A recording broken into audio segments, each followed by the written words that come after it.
overview buku So Good They Can't Ignore You dari Cal Newport.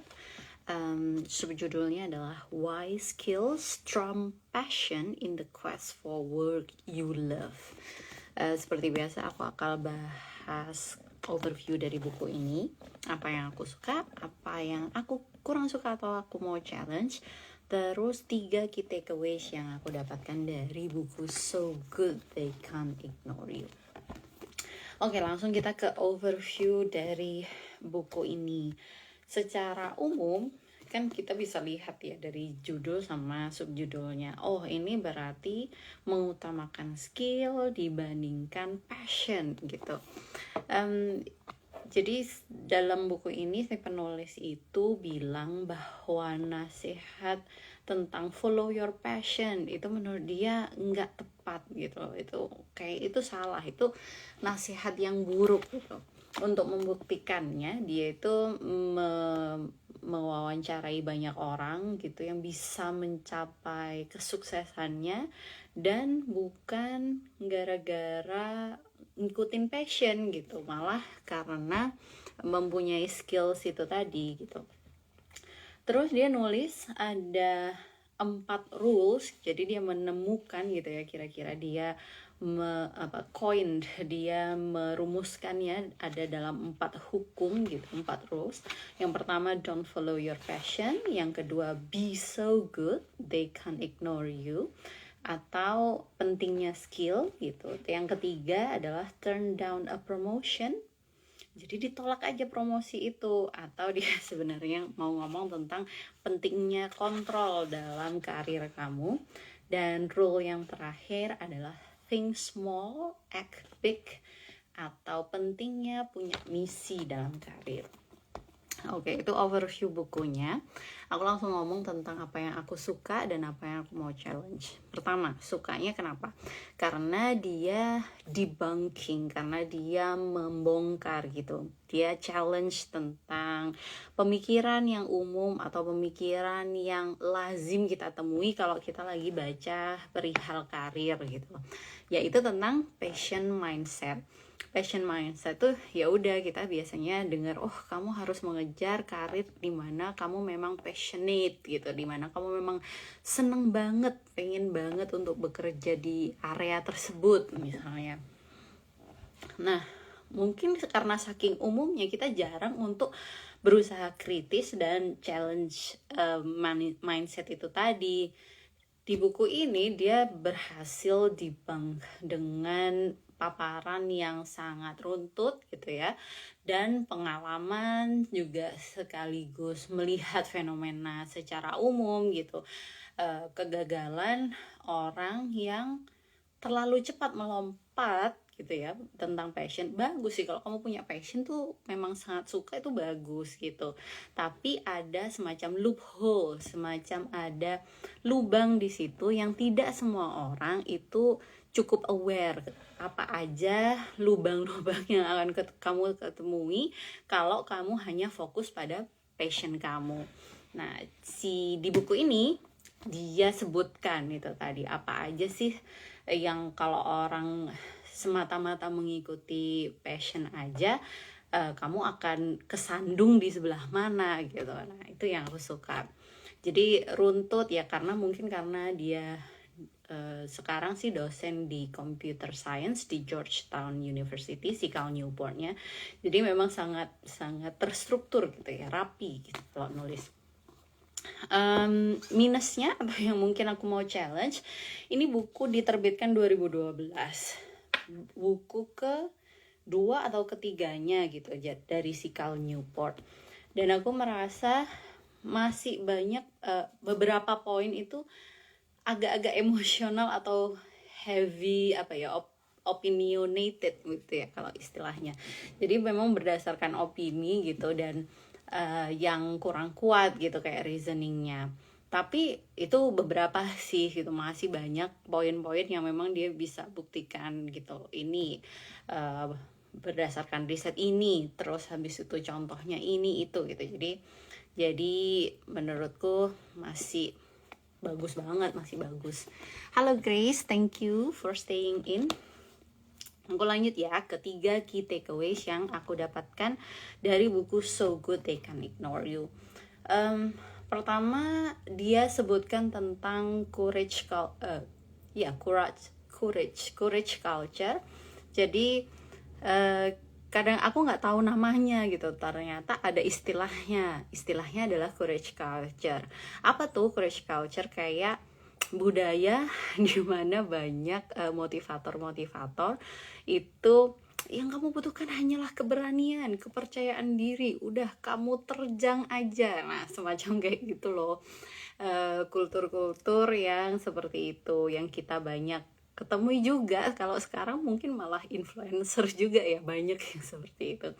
Dia mengkritisi yang namanya courage culture itu. Kenapa? Karena ya di semua pilihan karir itu nggak mungkin hanya keberanian saja gitu loh. Pasti butuh yang namanya skill untuk mengimbangi keberanian.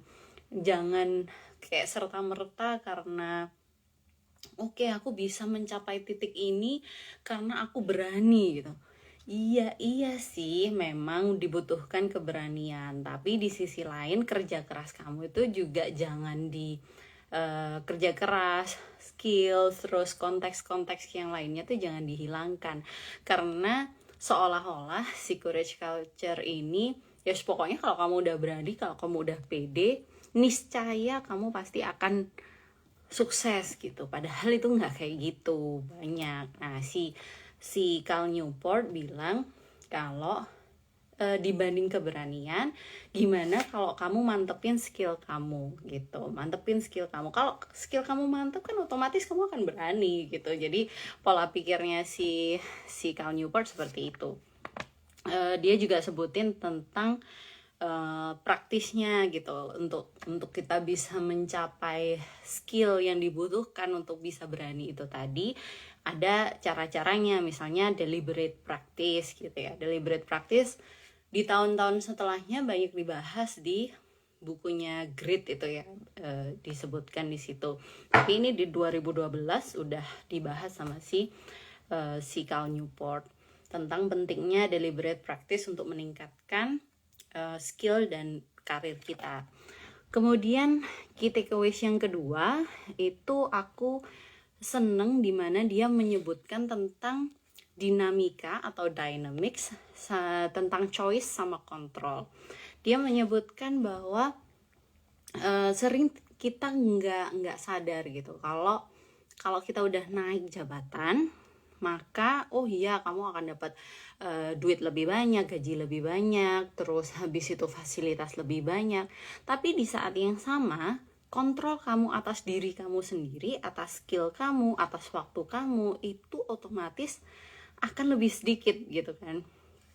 Ketika kamu, jadi dia pengen orang-orang yang membaca buku ini tolong pahami dinamika itu. Jangan cuman pengen aku pengen karir sampai di titik apa, misalnya manajerial atau apa, tapi kamu tidak sadar betul bahwa kontrol yang kamu miliki akan semakin sedikit gitu. Semakin kamu punya semakin banyak skill gitu ya, yang semakin baik, tentu perusahaan, employer atau pihak-pihak lain itu akan berusaha sekuat tenaga membatasi gitu loh, membatasi kontrol yang kamu pilih, yang kamu miliki dalam karir. Itulah sebabnya kenapa orang-orang tuh sangat pengen jadi entrepreneur gitu ya, karena aku bisa kontrol sendiri, aku bisa mengatur waktuku sesuka aku gitu. Padahal di sisi yang lain, kalau kontrolnya semakin besar, padahal kamu skillnya belum nyampe ya di situ, itu yang akan kesusahan kamu juga gitu. Jadi dia menjelaskan bagaimana tentang kontrol, kemudian pilihan yang kamu miliki dalam karir itu punya dinamika yang sangat erat, dan perlunya kamu buat menyadari itu ketika memutuskan, oke, aku milih lebih banyak kontrol atau milih yang mana nih gitu, mana trade off yang mau kupilih gitu. Itu menyadarkan aja gitu, oh iya ya, kadang-kadang kita nggak aware gitu sama pilihan karir kita atas kontrol itu tadi. Terus konsep yang aku suka, key takeaways yang ketiga itu tentang dia sebut namanya adjacent possible. Jadi dia mencontohkan, dia mengambil ini konsepnya dari biologis, dari ahli biolog namanya siapa, Kaufman gitu ya di buku ini. Terus si ahli biologis ini punya teori namanya adjacent possible, yang kalau di biologi itu memungkinkan suatu ikatan itu terjadi di saat yang bersamaan dan meskipun tempatnya berbeda. Contohnya apa? Contohnya misalnya kalau dalam kimia gitu ya, karena panas yang dialami bumi misalnya di satu waktu itu panasnya berapa derajat gitu, itu menyebabkan adanya ikatan kimia antara unsur-unsur gitu. Jadi dia bisa menghasilkan satu gas tertentu atau satu ikatan tertentu. Nah, si Cal Newport menyadari bahwa dalam dunia karir itu ada yang disebut satu masa itu ada orang beberapa expert memecahkan satu permasalahan dengan pendekatan yang berbeda, tapi yang dipecahin tuh sama gitu loh. Kok bisa ya, dia si Cal Newport tuh mikir, kok bisa sih hal itu kejadian kayak gitu?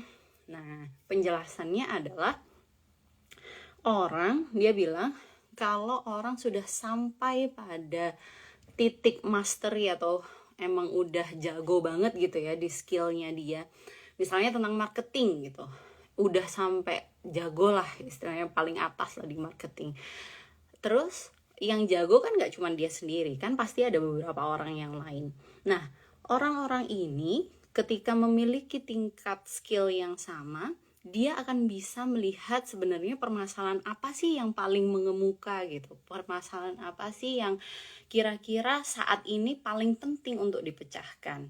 Nah, kan akhirnya si expert ini yang ahli marketing itu misalnya memecahkan sesuatu tentang marketing lewat sosial media gitu. Nah, si A akhirnya punya pandangan tertentu, B punya pandangan tertentu, tapi masalahnya tuh serupa karena itu yang memang sedang dialami sama atau dihadapi sama dunia marketing kayak gitu. Nah, orang gak akan bisa nyampe di adjacent possible kalau kamu gak punya skill yang tinggi. Kamu gak akan bisa melihat permasalahan tersebut kalau kamu gak nyampe di skill tertentu itu sampai tingkatan itu. Jadi sekarang caranya gimana biar kamu bisa expert? Ya udah, berarti ada yang perlu namanya praktis gitu, yang dijelaskan sama si Cal Newport ini dalam bentuk namanya segitiga piramid gitu. Gimana biar kamu akhirnya mencapai titik yang disebut adjacent possible. Jadi orang yang bisa melihat masalah yang memang penting banget gitu. Ketika kamu ada di suatu area, kamu udah nyampe expertise tertentu, kamu bisa melihat masalah yang memang perlu dipecahkan di area tersebut, otomatis kalau kamu bisa memecahkan itu, punya solusi, ya mau nggak mau kan orang lain pasti akan respect dan hormat gitu. Itu yang konsep bikin aku, oh iya ya, jadi itu sebabnya kenapa kok bisa jadi tiba-tiba kayak ada di satu masa tren gitu, tiba-tiba orang di self development misalnya itu semua ngomongin tentang habits gitu ya, padahal mereka punya pendekatan masing-masing.